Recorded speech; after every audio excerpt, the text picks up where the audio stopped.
Hello and welcome to Early Childhood Ireland's podcast, which features interviews and discussions on all issues relating to high quality in the early years and school age care sector.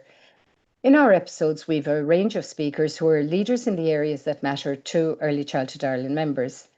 This podcast series is proudly supported by Aricus Insurance, which offers a comprehensive range of cover at discounted premiums for both business and personal insurance products. So visit www.aricus.ie for more information. I'm Maura Corbett and I work with Early Childhood Ireland.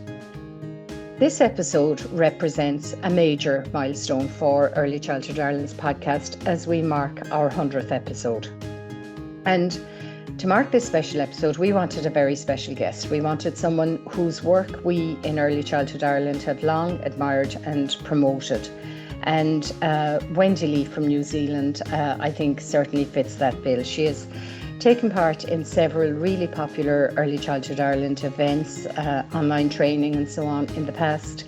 So we know her work has had really significant influence on the way in which children's learning is documented and made visible. And I think in no small way, this has helped us to recognise the competence and confidence of children. So I'm really delighted to be chatting with Wendy here today. Wendy is the director of the Educational Leadership Project Limited, a professional learning provider for the early years sector in New Zealand. She's been involved in the early childhood education field for over 50 years as a teacher, tutor, lecturer, manager, professional development facilitator and researcher. Her work with Professor Margaret Carr on pedagogical documentation has been groundbreaking and really helped us to move away from the kind of tick box milestone checklists of long ago.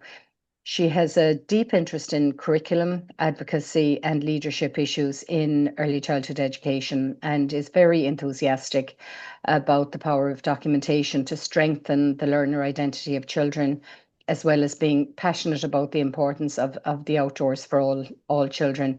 Wendy, you're really welcome. And thank you so much for taking the time to chat with us today before you head back to New Zealand after being in Asira a few weeks ago. Pleasure to be here, actually.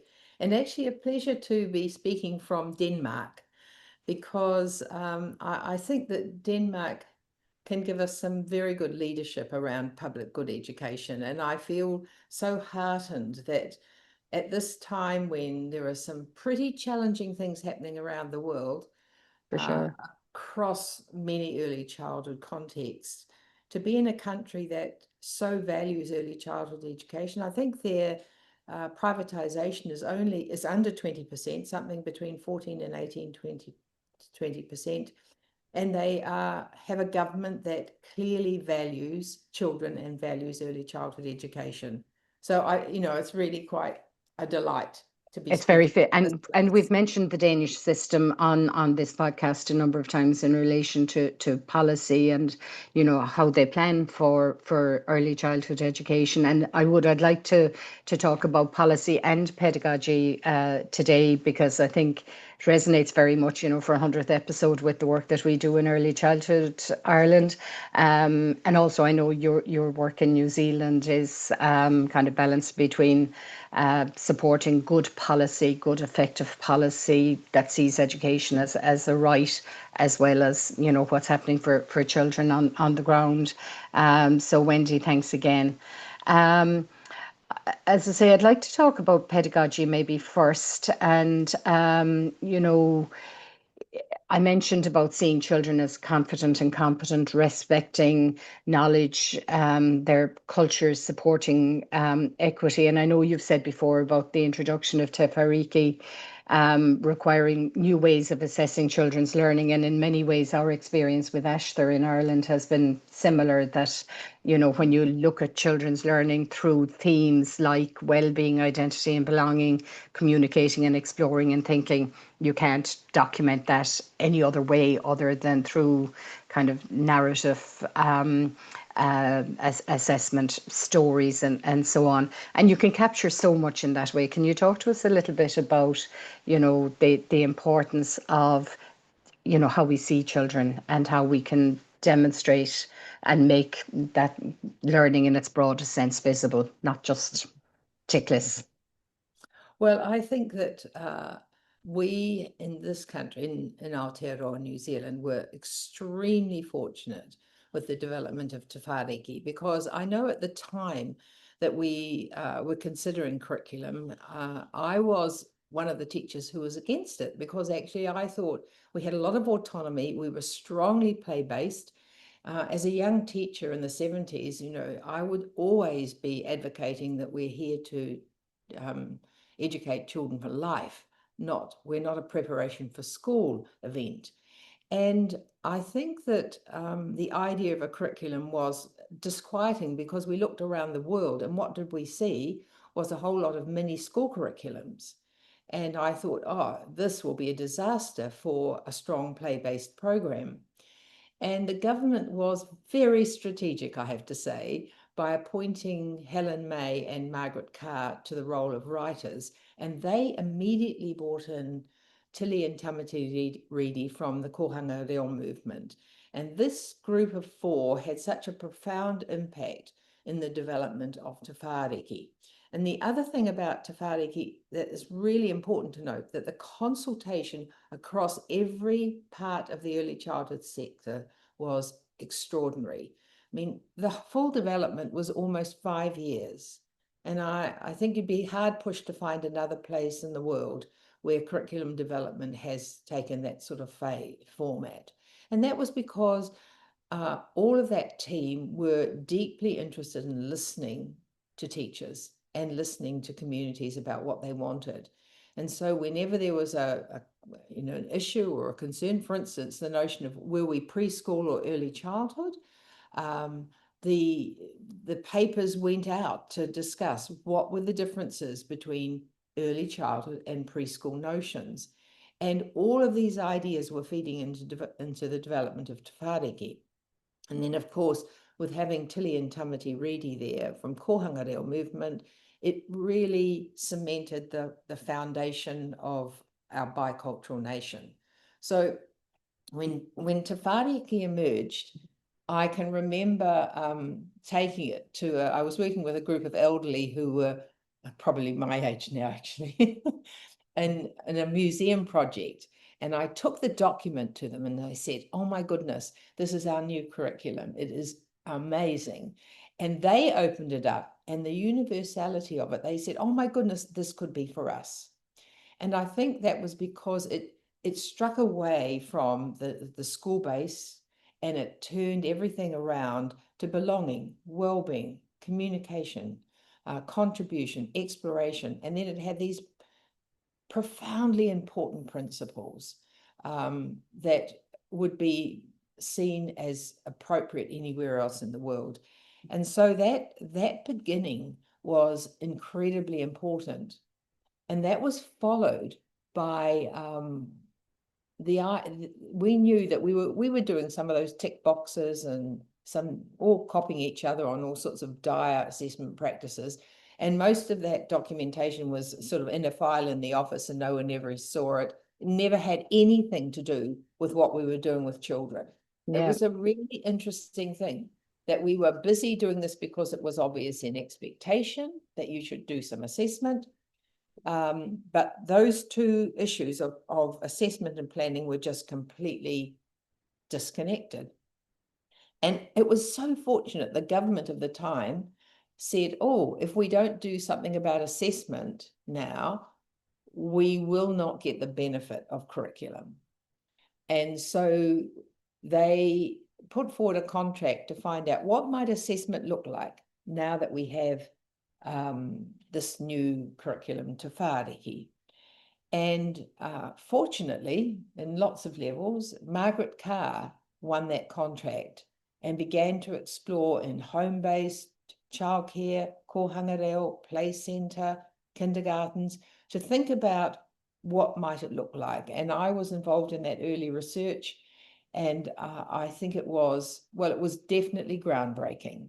And we were writing for Margaret, and one day Margaret came back to us and she said, I know what I'm reading now. I'm reading learning stories. It was her inspiration. And so out of that has developed what can only be described as such a dynamic, inclusive process for engaging, families. Something that children understand, that teachers understand, and that parents and families understand, and that we can all connect to. Yeah, I think we're very lucky in Ireland as well, in that your description of the development of Te Whāriki would be similar to our experience of Ashler, which was updated last year, had extensive consultation with the sector, involvement from development groups, consultation with babies, toddlers, and young children, which Early Childhood Ireland was involved with. And for the International Day of Play, we did a podcast episode with Aaron Bradbury from the UK. And, he was talking about the need to constantly have to remind policymakers of the importance of play. And I think, we're very lucky that that's not something that we have to do here, that it is enshrined in national policy. We might differ about, ways it's inspected or ways it's made visible, but it's in Ashler and it's in Shield, which is our quality framework. So we're really lucky on that score. You mentioned about the learning stories being such an inclusive way of of making children's learning visible, of making to parents, to children, and so on, and the bicultural nature of New Zealand. And can you tell us a little bit more about how through learning stories there's such an inclusive way of making learning visible, and so culturally relevant, and rooted in each child's individual, maybe traditional culture, family culture, and so on. Well, I think the nature of learning stories is such that you in order to write a great learning story, you have to get to know this child really well over time. And it is in a sense that intimate relationship out of which beautiful learning stories come, because it's about connection. It's about the connection with the child. It's about connection with the family. And it's about connection with the child's culture and the wider family. So writing learning stories has always made people stop and think about the child. And right at the beginning, Margaret, and there were others involved, developed a set of questions. And these questions came out of Te Whāriki and came out of the strands of Te Whāriki. The questions were things like, do you know me? And this is, as I say the question, this is about the child asking the teacher, do you know me? Can I trust you? Do you let me fly? Is this place fair for me? And do you hear me? And I think if you just look at only those questions and think about the child, you will go into a very, very deep place with that child. The simple one of like, is this place fair for us? Is a great question for a teacher to reflect upon. And it's embedded in the learning story culture. Is this place fair? And for instance, one simple example is we've had a mantra in this country for many, many years, which says, it came out of actual regulation, children will have access to the inside and outside at all times. I mean, this is a question of social justice. Who's making the decisions here? Whose agency is recognized and valued? And you have to ask yourself, if adults are locking the doors, what are the reasons for doing so? And are the children involved in these decisions? I mean, neither of us live in countries that are particularly freezing or cold, but it's not about the weather, actually, it is about the clothing. So if you ask the children, do they want to go outside? What would they say? Well, 99% outside, sometimes in, but it's respecting that choice. Yes, exactly. Respecting the choice, but also, why would we be limiting the choice? And I think these questions make us actually think about our relationship with children. I mean, do you let me fly? Is a question for us when a child asks to do something that seems rather challenging. Am I a no teacher or am I a yes teacher? Am I a teacher who listens to this child and thinks, wow, that's a pretty challenging ask. I wonder what things we could find and ways we could do this. And all of these ideas come deeply out of Te Whāriki, but they also begin to spread into the documentation. And I mean, obviously, you know, I'm deeply committed to learning stories. Mm. And I don't really want to go any further without absolutely acknowledging Margaret for the work that she's done on learning stories. Her journey has shaped my career. And I'm deeply grateful for the insights and the knowledge that she shared with me over the years. And I continue to have a relationship with Margaret. She is well retired, and I definitely carry the flame of ensuring this work is seen in its original and transformative form. You know, a real building of children's learner identities. Yeah. Yeah, yeah. It's seeing, for me, seeing children in their own context, respecting their own lives, respecting their knowledge, and we've come a long way, in terms of seeing that and recognizing children's funds of knowledge. There was a time when if a child expressed an interest in a tractor, we'd be kind of thinking, oh, we need to find out all we can about tractors so we can, feed this child's interests. Whereas very much now we're, well, this child clearly knows a lot about tractors, and capturing their knowledge and their interest and their skill.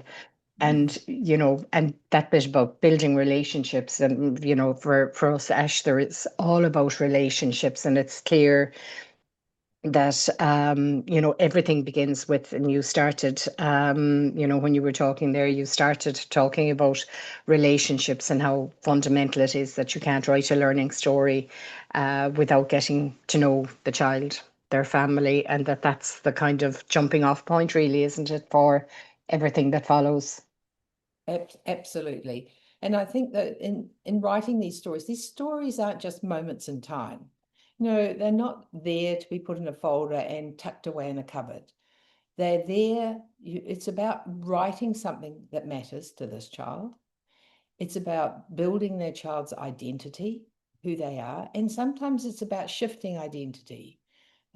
Some children get identified in particular ways, and it's really important for us to find pathways to shift the identity of a valued identity of who that child is. And we can do this so powerfully through our documentation, because the stories should be read and reread and reread. They shouldn't be just written. They are, like, in a sense, when Margaret first talked about learning stories, these learning stories are curriculum documents. So they don't have the same, what's the word? People often talk about, for instance, privacy. These are not private documents, actually. These are curriculum documents. And they should be a part of the curriculum and part of the daily life of any early childhood setting. So when people should be sharing them with each other, sharing with the children, sharing them with groups of children, because they tell about the culture of your place, of what you value. If it's kindness, if it's connection, if it's relationships, if it's Te Ao Māori culture, these things should be woven into the documents and shared with children. There is, of course, an ethical question about ensuring parents are well aware of why you're using them in these ways. But also, if you're writing solid learning stories, there is no deficit in there. It's all a celebration of the child's learning journey, celebrating both the struggle and the success. So I think those things need to be fully understood in order to use the learning stories effectively as curriculum documents. But we know over the many years that we've been writing learning stories that they have had an incredible impact on children, not just in this moment and not just while they're in an early childhood setting, but they are reading them throughout their schooling, since they may find a time when life is not as easy in the classroom. Maybe they haven't got such a supportive teacher, and they can go back to the stories. The parents have told us, oh, when my child went back to the stories and reread the stories that had been written about him, it changed his demeanor and his way of looking at himself. And I think that is such a powerful thing. And we've heard of people using them in their teen years where they're really, really struggling and very, very difficult, and how powerful it's been in that moment.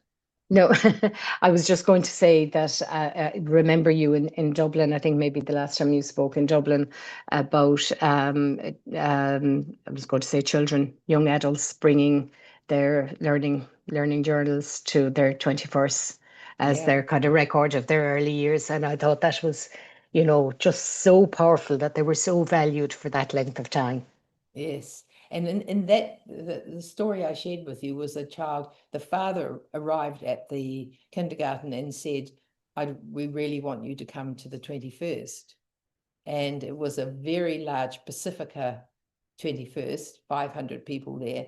And that portfolio was the key document of the evening, because the stories that had been written about this young woman were so authentic that they could still see this child as a 21-year-old.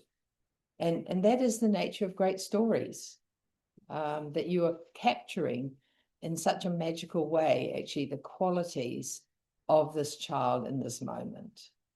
And that kind of brings me to the next thing that I wanted, reading your bio on the website. One of the things that I was struck by was your comments about ICT and the importance of having the stories in paper. How, technology is wonderful. It has so many beneficial uses, but something like learning stories, it's so important it's on paper, because that in so many ways, that's what gives it that longevity, that ability to keep going back to it. So much of our kind of digital footprint is kind of archived and accessible if you really want to get it, but you can't just kind of go to a shelf and take it off it. So can you talk us through a little bit about that? Yes, I'm pretty passionate about this one. And because in fact, New Zealand early childhood teachers were first off the block in using photographs in terms of learning stories, and using them on their computers, and using IT in a variety of ways in an early childhood setting. And I think now there's been a complete review of these purposes and what we're trying to do. So I don't have any trouble with the early childhood platforms that actually use the platform to be a repository of the documentation. And I think it is a very useful platform for parents and grandparents and other family members. It's a great connector. But actually, if I ever do come across a centre, and it's now very rare in our country because people have got the message, when I arrive at a centre and they say, oh no, we don't print them anymore because they're all on the platform, I am aghast and shocked. And our first question I ask is, who do you think this assessment documentation is for, these portfolios? Who is the first person? And they look a little bit slightly perplexed and then go, oh yes, the child. And then I say, okay, now, what do we know about the evidence of children accessing screens? And do you have 40 screens for them to access at any time? And of course, they realize that this is not what they should be doing. Sadly, I think one of the reasons it started to happen was people saw it as a way to avoid the printing costs of a portfolio. And that's really tragic, because someone said to me one day, oh yes, we're more sustainable now. I said, so are you getting rid of all your storybooks? Come on, that is not the reason for doing this. Children need to have daily access to these portfolios. They need to be read directly to them, and they need to be read to other children. They need to be freely available. And, we've had some lovely stories of families showing the value of this documentation.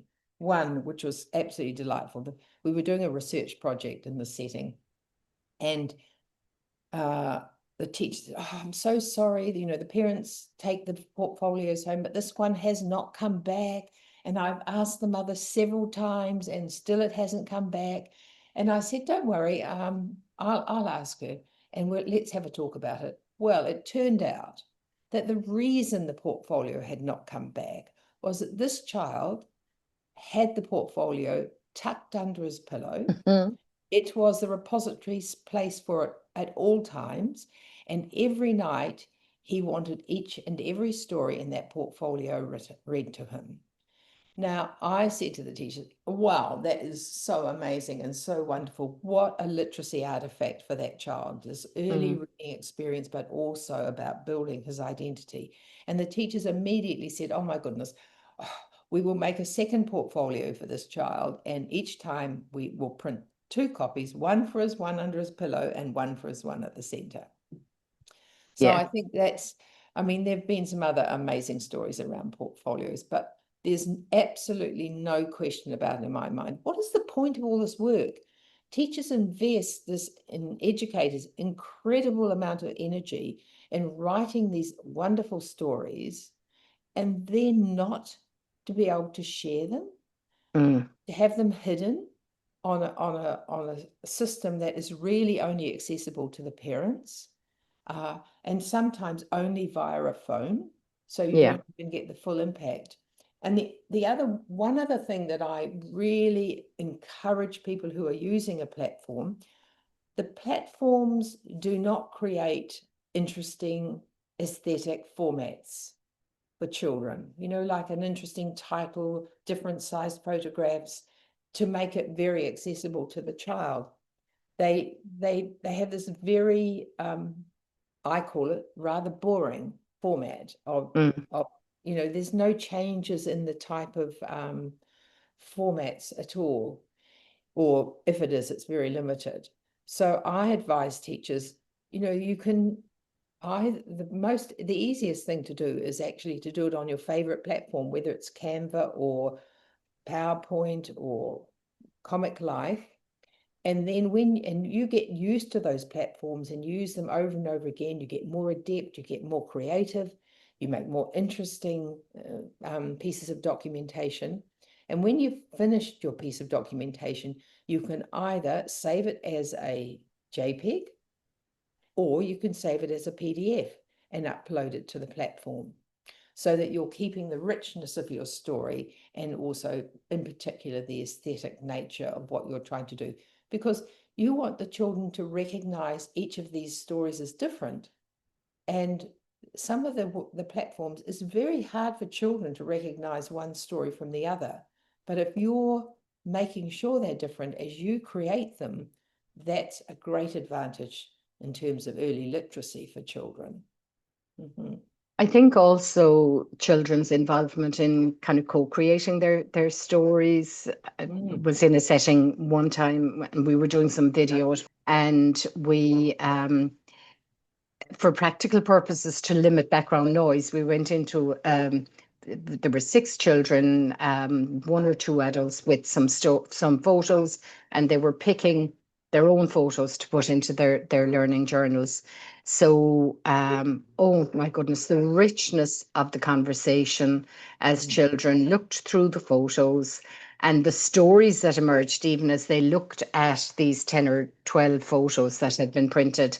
It was just incredibly rich. Whereas if it was an adult picking photos from a phone or a tablet that might be of interest to the parents, there was so much richness lost in terms of the children's own voice and involvement. And I think that's a key part of the paper portfolio as well.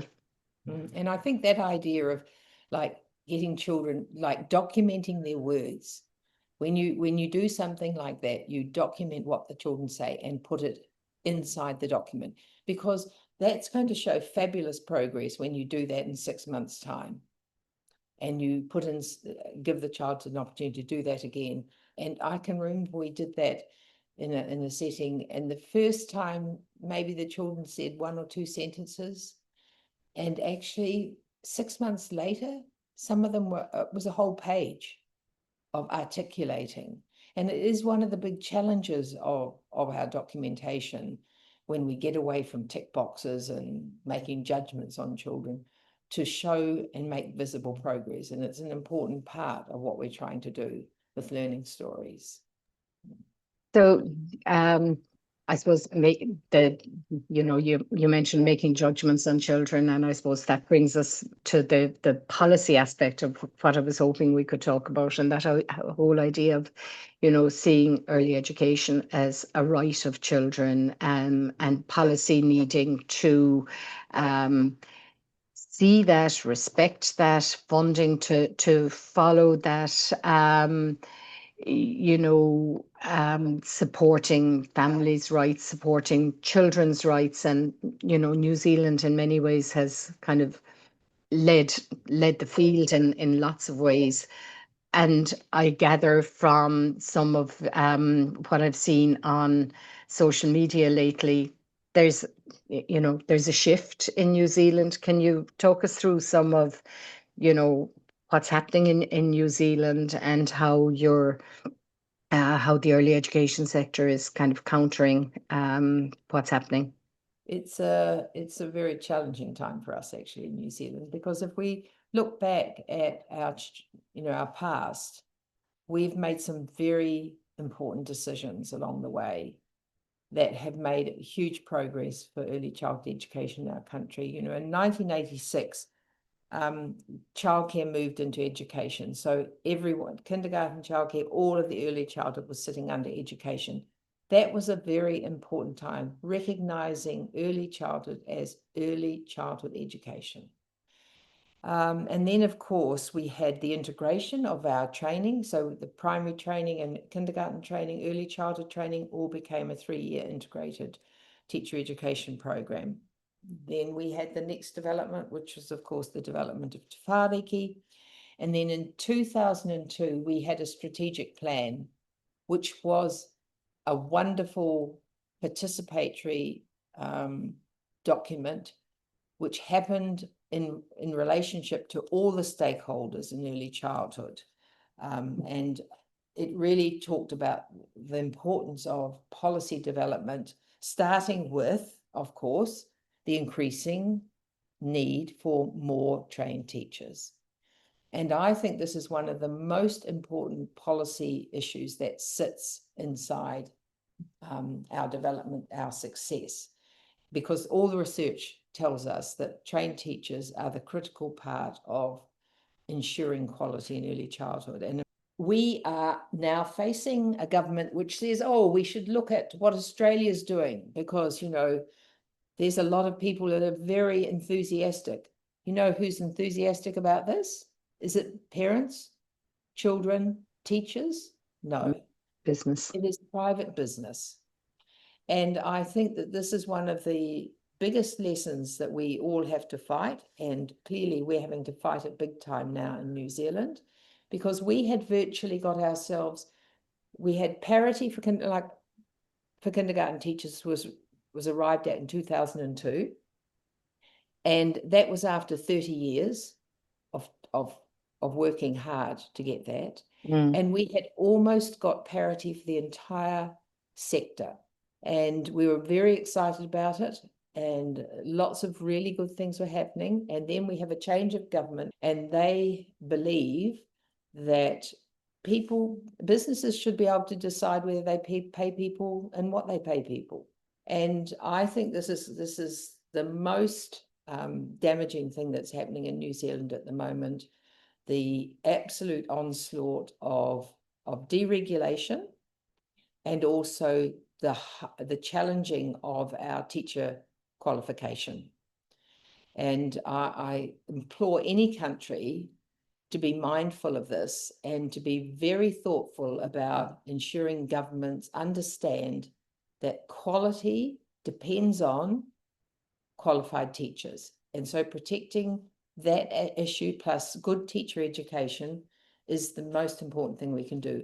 And I also think there are pathways. I mean, we can have privatization as well. We just have to do the regulation correctly and ensure that we monitor it. For instance, it seems to me, and this you can decide whether it would work in your country. One of the ways you could protect the monetarization of children and the transference of power into shareholders' pockets is by putting the government money directly, for instance, the bulk of it, into teacher salaries and making a national pay scale. And the government pays that directly, and it doesn't go anywhere except into the quality provision of early childhood education in your country. I mean, there'll be other pathways, but I just suggest that's one way that would quickly ensure that people did not misuse the funds. I mean, I'm not saying those are the only funds, because I do believe in public good.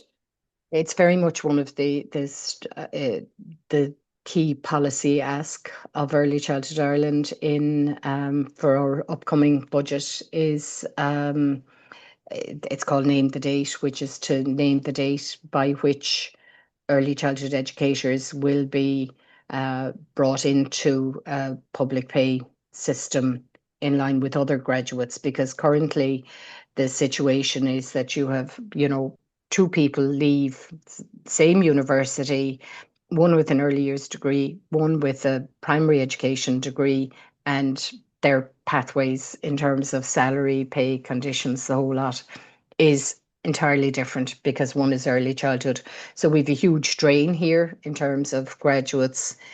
Sometimes, they qualify with an early childhood education degree, and then they do a postgrad in primary education. And of course, they're a wonderful asset to a primary school, but we're not holding our graduates. So it's, a huge issue here.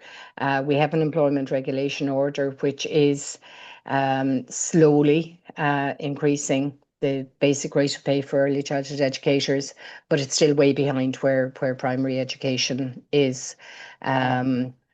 So, very much that's our kind of key ask in the upcoming budget.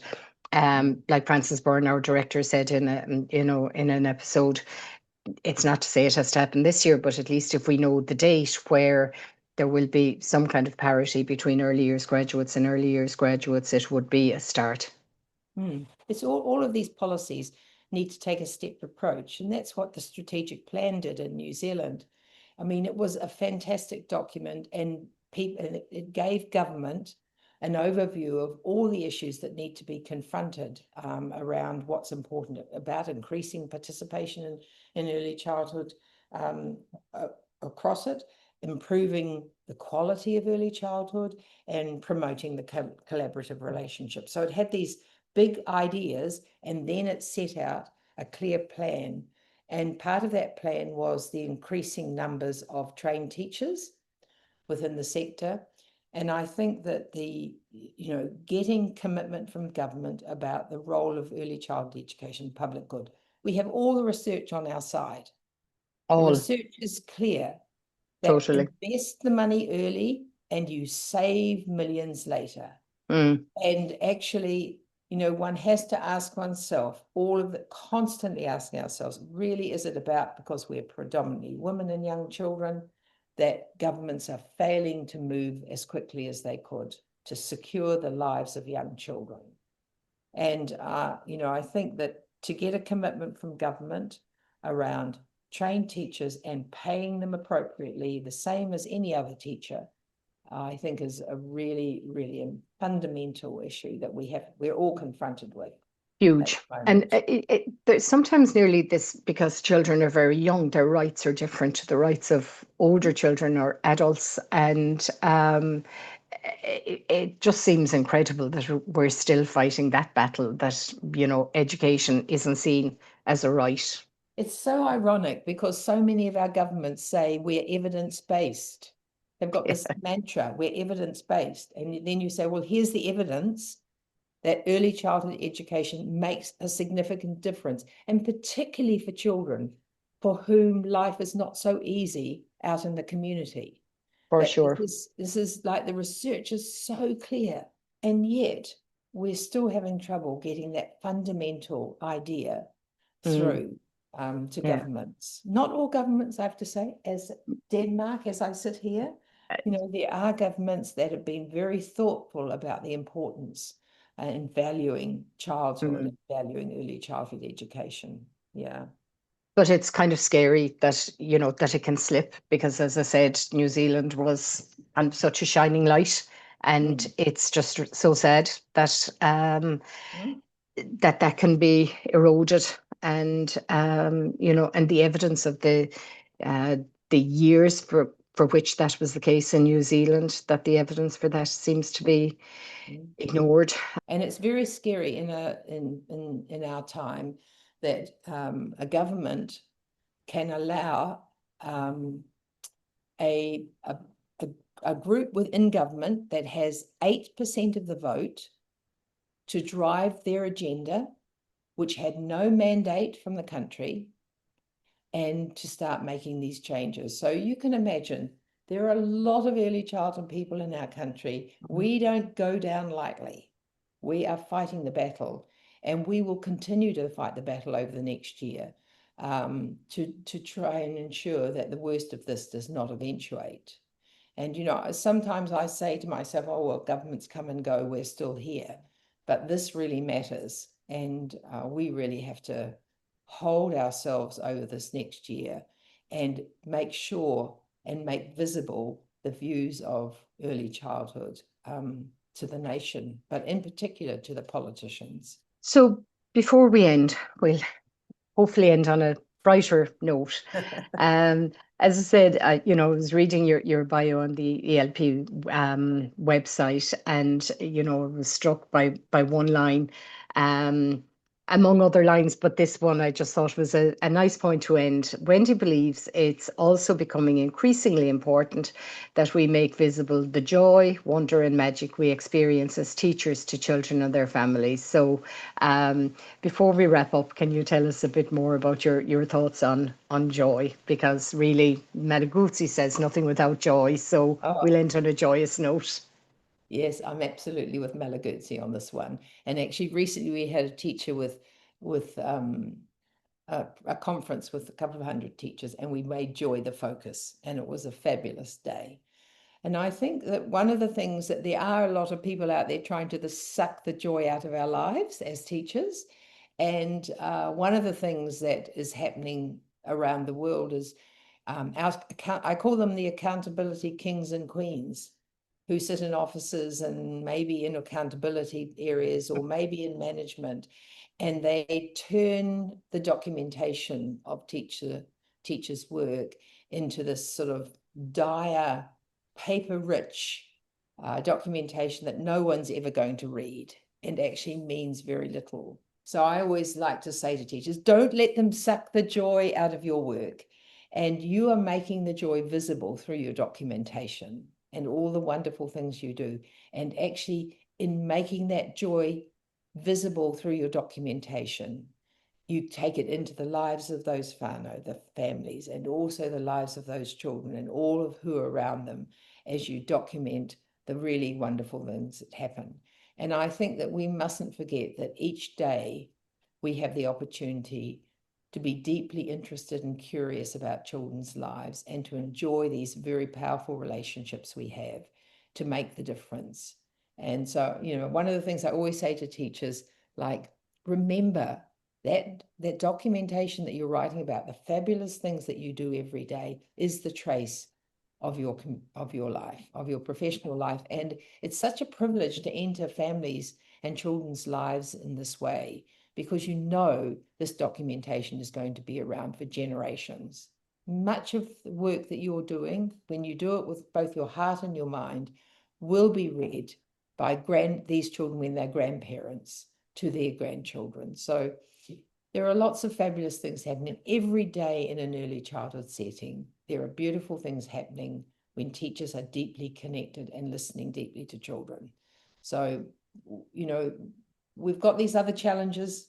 We will continue to have these other challenges, but they will never change, actually. Great teachers will continue to do great work and will continue to enjoy deeply the work that they do with children. So feel the joy and spread it. Wendy, thank you so much. What a lovely, lovely point to end on. There's so much to reflect on and learn from everything you've said in the past while on how we value childhood, how we make children's identities and learning visible. And thank you so much for taking the time to talk to me today, Wendy. Really appreciate it. Pleasure. Take care. And thank you for listening to this episode of Early Childhood Ireland's podcast, which is proudly supported by Aricus Insurance. If you enjoyed it, please subscribe and spread the word to your friends and colleagues, and stay tuned for our next episode.